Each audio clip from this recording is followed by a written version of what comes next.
Tu as dit tout à l'heure que nous sommes tout le temps testés pour voir à quel niveau nous avons compris la leçon. C'est ça. Oui. Maintenant, ma question est la suivante.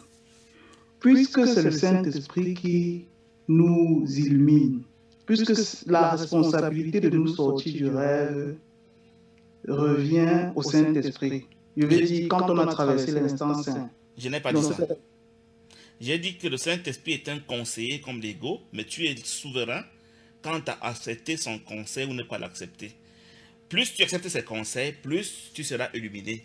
Mais si tu n'es pas encore illuminé, c'est parce que très souvent, soit tu ne l'as pas consulté, soit tu refuses d'accepter ses conseils. Non, je veux dire par là que, Papa Guy, c'est le Saint-Esprit qui fait ce travail d'éveil en nous. Non, c'est un gros mot, ce travail d'éveil. L'éveil, c'est l'obéissance. C'est toi qui obéis. C'est toi qui dois lui demander de te donner son avis. Et c'est toi qui dois dire j'accepte ton avis ou pas. Donc finalement, il n'est qu'un conseiller. Tu es souverain par rapport à ton éveil, par rapport à ton salut. Ok. Donc le cours est un cours d'entraînement de l'esprit à consulter le Saint-Esprit, à lui demander des conseils chaque fois. C'est ça que la plus importante décision que tu peux prendre selon un cours en miracle, c'est choisir de ne plus choisir.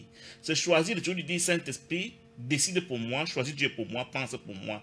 Si tu peux faire cet entraînement à chaque seconde, tu penses comme si, pas d'une manière à devenir, en faire un mantra, mais que ton esprit n'est jamais déconnecté du Saint-Esprit. Tu penses toujours que tu n'es pas seul, ton éveil sera accéléré. C'est ça l'entraînement auquel nous sommes appelés.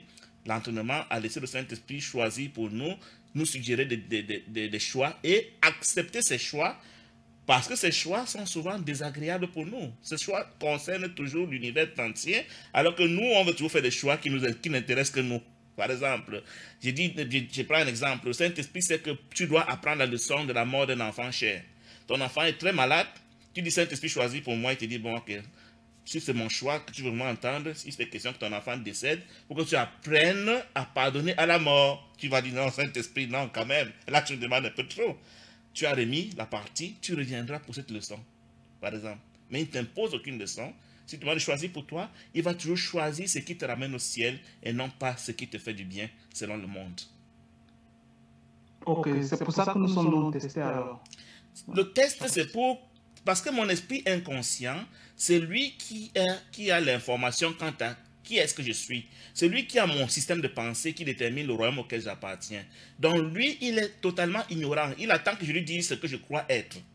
Donc le test me donne l'occasion de parler à mon esprit inconscient. C'est-à-dire quand il me voit réagir comme au ciel, il dit « Ah, nous sommes peut-être au ciel. » Tel qu'il voit mon chef, mon maître réagir là, il est en train de me montrer que nous sommes au ciel. Donc à mesure que je lui enseigne que nous sommes au ciel, ses croyances dualistes sont remplacées. Tu vois?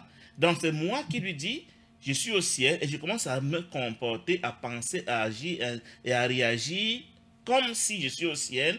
Et à mesure que je l'enseigne, un jour, il va dire « Mais finalement, je ne vois plus l'alternative, on n'est qu'au ciel. » Et du coup, tu vas te réveiller au ciel, tu seras éveillé, ensuite tu seras illuminé. C'est ça le principe.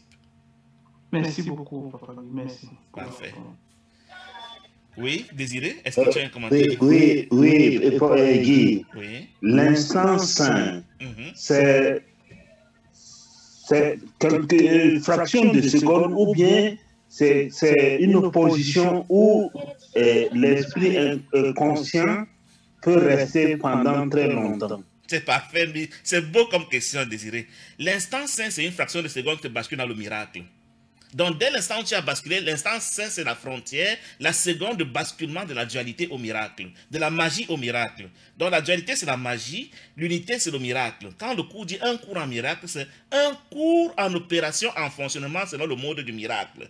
Et ça passe par l'instant saint. Donc, l'instant saint, c'est juste un concept pour dire, j'ai changé de manière mon état d'esprit, je suis passé de l'état dualiste à l'état unité.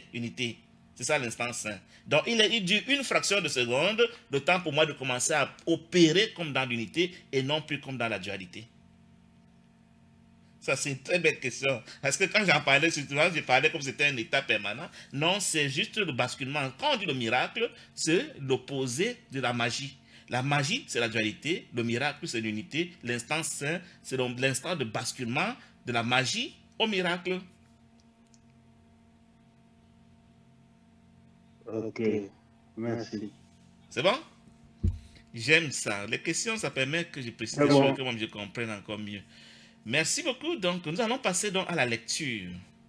Je vous dis, mes frères, l'image que j'ai présentée ce matin, ça va apprendre des formulations apparemment différentes, mais le cours ne dit que ça dans tous les chapitres. Il veut te montrer l'intérêt que tu as à fonctionner en mode miracle et à abandonner le mode magie.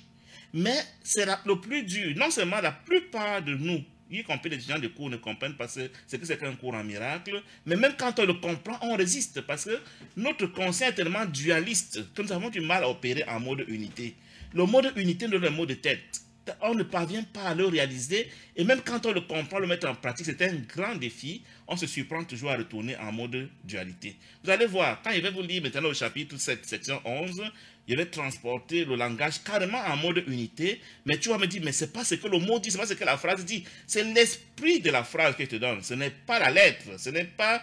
Parce que dans le mode dualité, on est accroché à la lettre, alors que dans le mode unité, tous les mots veulent dire la même chose. C'est pour ça que le cours en miracle dit la même chose de plus de 100 manières, parce que tous les mots veulent dire la même chose. Je peux résumer le cours en miracle en quelques mots et dire la même chose dans tous les chapitres, parce que vraiment, l'unité ne peut pas avoir plusieurs mots. L'amour, la paix, la joie, tout ça, c'est des synonymes. Dieu, le ciel, c'est synonyme. Le Saint-Esprit, Christ, c'est synonyme. Il n'y a que un. Et s'il n'y a que un, il porte différents noms pour parler aux entités qui croient à la dualité, mais en fait, c'est toujours la même chose.